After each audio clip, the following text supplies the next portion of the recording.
Assalamualaikum warahmatullahi wabarakatuh. Perkenalkan, nama saya Hafizah Gusna, BP 1904-001 dari kelas A, Program Studi S1 Farmasi, Fakultas Farmasi, Universitas Perintis Indonesia.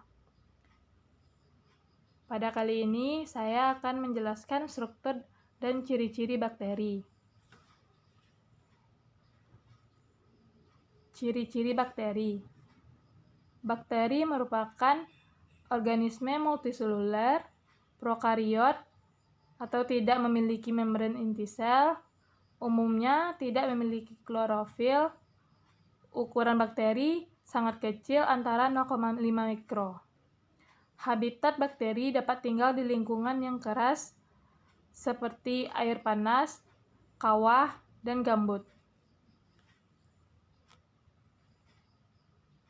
Bentuk sel bakteri ada 4. Yang pertama, kokus atau bulat.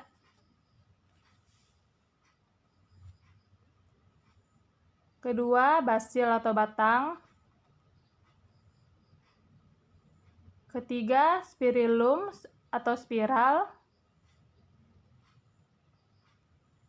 Dan yang keempat, filamen.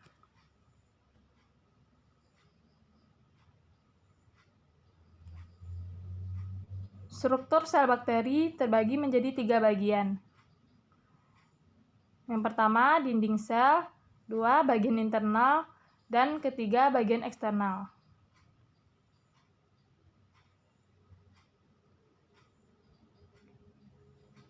Dinding sel berfungsi sebagai memberi bentuk sel, memberi perlindungan dari lingkungan luar, mengatur pertukaran zat-zat dari dan ke dalam sel. Berdasarkan pewarnaan gram, dinding sel terbagi 2. Dinding sel gram positif dan dinding sel gram negatif. Dinding sel gram positif, karakteristik utamanya adalah tebal pada lapisan peptidoglikan pada dinding sel. Akibatnya, pada saat prosedur pewarnaan gram, meninggalkan warna biru. Dinding sel gram positif biasa ditemukan pada Actinobacteria dan Firmicutes.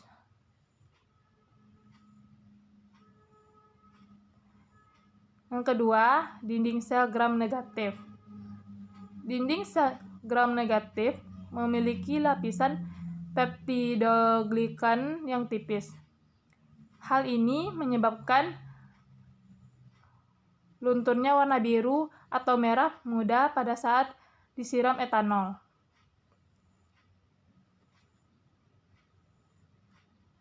Yang kedua, bagian luar. Bagian luar pada bakteri terdiri dari dinding sel, yang kedua kapsul. Pada bagian kapsul ini menghasilkan lendir ke permukaan selnya. Kapsul dan lendir berfungsi sebagai lapisan pelindung, menjaga sel dari kekeringan, membantu melekatkan diri pada substrat, dan menunjukkan virulensi suatu bakteri. Yang ketiga, membran sel. Berfungsi untuk mengatur keluar masuknya zat ke dalam dan keluar sel bakteri. Yang keempat, flagela. Flagela juga disebut bulu cambuk yang terdapat pada dinding sel dan berfungsi sebagai alat gerak. Flagela hanya dimiliki oleh bakteri yang berbentuk batang, vibrio, dan spiral. Bagian yang keempat, pili.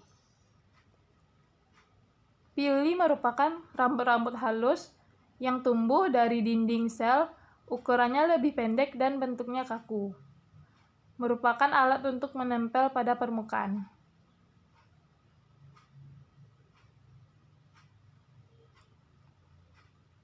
Yang ketiga, bagian internal. Bagian internal terdiri dari 1. Sitoplasma. Sitoplasma merupakan cairan yang tidak berwarna yang tersusun dari air, bahan organik. Sitoplasma berfungsi sebagai wadah berlangsungnya reaksi-reaksi metabolisme sel. Kedua, nukleoid. Nukleoid adalah nukleus, semu tempat berkumpulnya DNA kromosomal bakteri. Ketiga, ribosom. Ribosom adalah organel kecil yang berfungsi sebagai tempat terjadinya sintesis protein. Dan yang keempat, plasmid. Plasmid berfungsi dalam rekayasa genetik sebagai vektor yang membawa gen asing yang ingin disisipkan pada bakteri. Sekian penjelasan dari saya. Terima kasih. Semoga bermanfaat bagi teman-teman semua. Saya akhiri dengan Assalamualaikum warahmatullahi wabarakatuh.